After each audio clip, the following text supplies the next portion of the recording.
میرے بھائی انتظار حسین پنجوتھا ایڈوکیٹ کو اغوا کیے ہوئے آج دن 4 بجے تک 48 گھنٹے بنتے ہیں. اس کو بازیاب نہیں کیا گیا.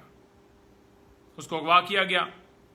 اغوا کرنے کے بعد ہم نے اسلام آباد ہائی کورٹ سے رجوع کیا اور عدلیہ جو کہ ایک آخری امید کی کرن ہے، کیونکہ جب بھی کوئی معاملہ ہوتا ہے ہم عدلیہ کے پاس جاتے ہیں کہ بازیاب کروانے کے حوالے سے کوئی سدباب کیا جائے گا، لیکن اب تک کوئی سدباب نہیں کیا گیا. آئی جی صاحب آتے ہیں، لالی پاپ دیتے ہیں، ہم نے ادھر سے چیک کیا ادھر سے چیک کیا، مزید رپورٹیں منگوائی جاتی ہیں. صبح سماعت ہے، کیا صبح بازیاب کیا جائے گا؟ کیا پھر صبح لالی پاپ دیا جائے گا اور عدالت آگے سے بے بس نظر آئے گی؟ دیکھیں عدلیہ جتنا اس سارے عمل کے اندر آپ نے دیکھا 2 سال کے اندر جو صورتحال رہی، چاہے وہ ہائی کورٹس ہوں، چاہے وہ نچلی کورٹس ہوں، چاہے وہ سپریم کورٹ ہو، جو صورتحال رہی سب کے سامنے ہے. ابھی بھی وقت ہے کہ عدلیہ اپنی ساکھ بچائے، فیصلے دے، ایسے فیصلے دے جو نظر آئیں کہ واقعی انصاف ہو رہا ہے. بہت ناانصافیاں ہو گئیں، بہت اس ملک نے اس قوم نے سہ لیا. تو ابھی بھی ٹائم ہے، اس ملک کو بچا لیجیے. ہم نے کوشش کی انتظار بھائی کی کہ درخواست جو ہے وہ ہمارے موقف کے مطابق جو ہے FIR درج ہو، لیکن نہیں ہوا، بلکہ پولیس نے اپنی مدعیت کے اندر FIR درج کر دی. یہ کیسے ممکن ہے کہ ہم گئے ہوئے ہیں جی کہ ہمارا بندہ اغوا ہوا ہے اور آگے سے من مرضی کی جائے، ہماری درخواست لینے کی جگہ کے اوپر کہا جائے کہ ہم اپنی مدعیت میں درج کرتے ہیں؟ کس قانون کے تحت؟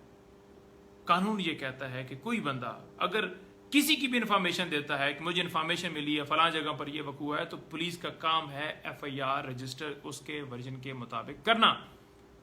لیکن یہاں تو ہے ہی نہیں، جنگل کا قانون رائج ہے. تو میں یہ صدا کرتا ہوں عدلیہ کو بھی کہ ملک کو مزید اندھیرے میں نہ لے جائیے، اور اپنی معزز کمیونٹی جو وکلاء ہیں بھائی، ان سے بھی صدا کرتا ہوں، جتنے وکلاء ہیں اور خاص طور پر جو نمائندگان ہیں، بار کونسلز کے صدور ہیں، سیکٹریز ہیں، جو ہیں، پاکستان بار کونسل ہے، سپریم کورٹ ہے، ہائی کورٹ، جو ساری ہائی کورٹس، تمام کو میں مخاطب ہوں کہ آپ کے ساتھی بھائی، آپ کے کولیگ وکیل انتظار حسین پنجوتھا کو اغوا کیا گیا ہے، نامعلوم لوگوں نے اغوا کیا ہے.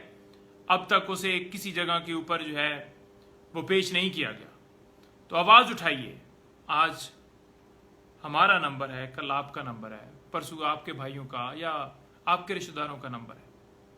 تو اس نمبر سے اگر آپ چاہتے ہیں کہ یہ نمبر جو ہے آپ تک نہ آئے یا یہ سلسلہ بند ہو، تو آپ کو کھڑا ہونا پڑے گا، آواز بلند کرنی پڑے گی.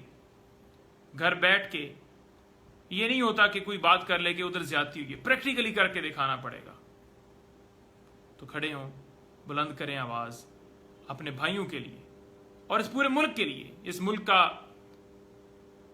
ہر ایک وکیل، ہر ایک شہری، چاہے وہ کوئی سیاستدان ہو، چاہے وہ مزدور ہو، چاہے وہ کوئی ڈاکٹر ہو، چاہے وہ کوئی انجینئر ہو، چاہے وہ کوئی ایک عام ورکر ہو، کوئی ہو، تو جو بھی اغوا ہو رہے ہیں، جو بھی جھوٹے مقدمات بن رہے ہیں، آپ اس لاقانونیت کے خلاف کھڑے ہوں، بلند کریں آواز اور کہیں کہ ملک کے اندر قانون اور آئین کی بالادستی ہو. یہ وقت ہے، ابھی بھی وقت ہے کہ ملک کے لیے کھڑے ہوں. 12 اور آخر میں پھر میں کہوں گا کہ وقت ہے، 12 کہہ چکے ہیں کہ وقت ہے، ابھی بھی کھڑے ہوں، آواز بلند کریں، آواز بلند کریں، قدم بڑھائیں، قدم آگے لے کر جائیں، ایک سٹیپ بڑھائیں، پھر انشاءاللہ تعالی فتح آپ کی ہوگی. صبح سماعت ہے.